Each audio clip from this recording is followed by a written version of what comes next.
for January 2nd through the 6th, and we're looking at another above-average temperature week. In general, we're looking at an unsettled week with lots of precipitation, not necessarily super heavy precipitation, no super strong storms, but a lot of chances for precipitation. Most of it will be rain, especially the first half of the week. But then on Thursday morning, we have a chance for a period of mixed precipitation. That could be sleet or freezing rainy a little bit. And so we're going to have to keep a close eye on that in terms of how much of that actually happens and how slick the roads could potentially get with that. And then some flurries or light snow on Friday. So that's sort of the overall setup. Again, all of that happens under a generally warmer than average routine, although not as warm as it was, say, last Friday and Saturday when we were up near record type warmth. But still significantly above average, trending towards more just slightly above average by the end of the week. But anyways, so let's kind of causing that. Let's take a look first at satellite imagery. Here's our big storm. There's been a huge trough across the west coast, which has spawned this storm over the Rockies. It's dropping a good amount of snow over the Rockies in Colorado and Utah. But what it means is it's driving warm Pacific, relatively warm Pacific moisture across the central part of the plains.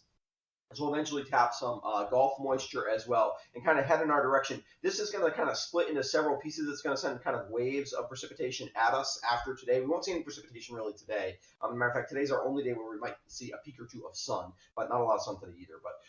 And then this will, but it will send several waves of precipitation at us. First, we'll send a wave on Tuesday, which looks like that will be mostly in the form of rain, or entirely in the form of rain, not mostly, entirely in the form of rain. Then that continues through Tuesday night into Wednesday. Then we probably get a break Wednesday morning in the steady precipitation. And again, steady by steady, it's not going to be heavy. We're probably only looking at a half to 3/4 of an inch out of this first wave, which isn't nothing, but it's not crazy heavy. Then we get a break on Wednesday. We get afternoon, rain moves back in. That's the portion that might eventually transition to some sleet and freezing rain on Thursday morning. We'll have to keep an eye on that, see what happens with roads. I'm going to show you why that might happen.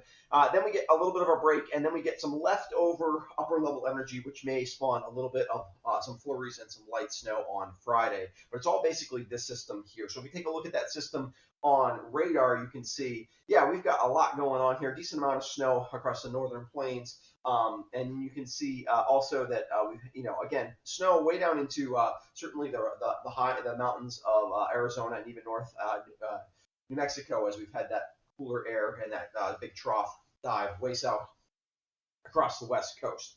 But in general, we're warm, and I want to kind of show you before we get to that map, what's happening with the warmth. So here's it. Now, I've shown you versions of this over the years, but this is a temperature anomaly at 850 millibars. 850 millibars is kind of the lower levels of the atmosphere, and this just shows you where we're warmer than average in the warm colors and then cooler than average in the cool areas. And if you look at North America, it's warmer than average almost everywhere, which is why we're in this just very warm routine here.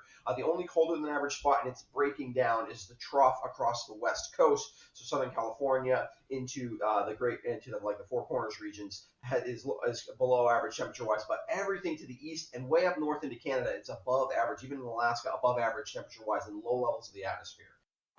So that's not a good setup. It's certainly not a setup for any outbreaks of real cold air.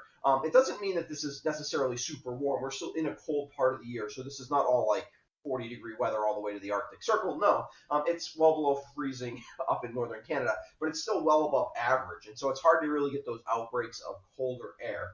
We do have some cold air here across Greenland. That's going to try to pivot back in, and a high pressure is going to try to move some of this Canadian air, which again is still not super cold, but back in our direction towards the end of the week, and that's why we're going to cool off some. But still no outbreaks of cold air for the next couple of weeks, I don't think. This setup is just not right for that. It's also not the setup for any kind of real winter storms or anything like that. We can definitely get a little snow sometimes if you get things just right in a pattern like this, but this is not the setup for like big storms or even moderate snowstorms. So let's take a look at what's happening on Tuesday. This is our first bout of rain. You can see that the storm, our main system, is still hanging way back west over kind of Iowa and things like that. It's redeveloped a system out to its east, kind of basically in that pipeline of moisture. But what is going to kind of keep the moisture from the storm from kind of rolling right over us is we have this high across Canada, which is going to be pushing, which is kind of holding back everything from moving too far to the north, and it's also trying to filter cool air. Now, it will not win the battle on Tuesday. Tuesday, we've got the warm front. We're in the rain on Tuesday. But as we head into Thursday, we can see things get a little more interesting. The high moves east, and the high is getting stronger, and these low pressure systems are getting a little weaker. And so what's happening is we're moving some Atlantic moisture in. We're still getting some moisture left over from this original system, which at that point will be kind of dying over the Great Lakes. But we have the strong high pressure system that's trying to filter in cold air. What happens is cold air tends to filter in at the surface. Sometimes it can't filter in right down to the very surface, though. So sometimes you get a wintry mix in those kinds of situations where you, or sorry, it filters in just at the very, cold air sinks underneath. So it filters in just at the surface, not just above the surface, but just at the surface. And so it's going to take longer for the temperatures aloft to cool off. And so that's where you could get a little bit of freezing rain. Now, how heavy the precipitation will be on Thursday, right now it looks pretty light, is definitely up for debate. But if we got 2 or 3/10 of an inch of precipitation and this ended up being freezing rain, it could become a real problem. Even if it doesn't, even if it's light, if we do get below freezing, we might have some freeze up issues on the roads. Now the roads will have been warm, so it's not a terrible driving situation, I don't think, but we are going to have to keep an eye on this. I'll probably have an update on this as we head towards the latter half of the week. And then what's going to happen is this system moves out. The high pressure moves even more. The cold air does start to kind of win the battle, and we try to this system as it kind of swings through because there's a chance of those light snow and flurries on Friday. Let's take a look at that overall forecast to try to give you an idea of what's happening today. We could get a peak or two of sun, not a lot of sun, but a chance at sun today. We're in the low 40s, again, well above normal, but not quite as warm as we were last week, although still way above normal, probably 15 degrees above normal right there. After starting off here in the low 30s. At my house, I haven't been below freezing in almost 5 days, which in the middle of right around January, New Year's is really hard to believe. So Tuesday. A little bit of rain. We probably do get below freezing in most locations tonight, but just barely. Tomorrow morning, if we get a little bit of early precipitation, we could get freezing rain in a couple of spots to start. I don't think that's a big concern, but it is a possibility. It would be very brief. But if you're driving tomorrow morning, you just want to be a little cautious of that, especially if you're out there and you're on a back road or something like that, and you notice that, the temperatures seem like they're right over, your car temperature says about 30. Be careful. 31, 32. Be careful, just because you might have a slick spot. But I think that's very, very brief. Then we're rain entirely. This system, a little bit of a break on Wednesday morning. Temperatures on Wednesday in the 40s or low 40s. Gray day.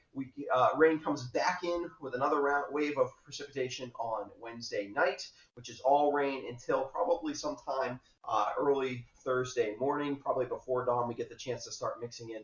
This is going to be hard to tell until we get a little bit closer, but currently it definitely looks like a setup where it's possible for that. Temperatures are in the mid-30s basically on Thursday. Temperatures actually don't cool off too much, but they cool off more aloft, which gives changes precipitation over to snow, I think, on Friday. Right now, I would say this doesn't look like much in the way of accumulations, maybe a coating to a couple inches, but we'll have to keep an eye on that as well as the models kind of diverge as to what they want to do with the pattern. After this, although we'll still be in a general warmer pattern. Let's take a look at the highlights just to give you an idea for the week. Active weather week, lots of precipitation, mostly in the form of rain, above average temperatures all week. Rain may change to mixed precipitation Thursday morning, which could create slick travel. Half to 3/4 of an inch of rain from the first wave on Tuesday. We'll give you some more numbers on that as we head towards Wednesday's precipitation. Looks like about the same amount out of the second slug of moisture as well. Flurries or light snow on Friday. All right, a lot going on this week weather-wise. I'll be back with an update probably midweek for you that talks about what's a little more detail, especially if it starts to look a little more hairy for Thursday morning's commute.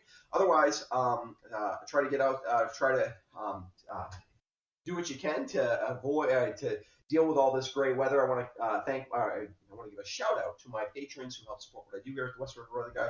And if you have not subscribed to my YouTube channel before, I would encourage you to do so. Thank you to my subscribers as they help make sure that other people get a chance to discover who I am and what I do. All right, we'll see you on. We'll definitely be back on Friday with a weekend forecast, but we'll probably be back midweek with an update on Thursday's potential for some mixed precipitation. Probably that'll happen either Tuesday evening or Wednesday morning. That would be my guess. All right, thank you, and we'll be back.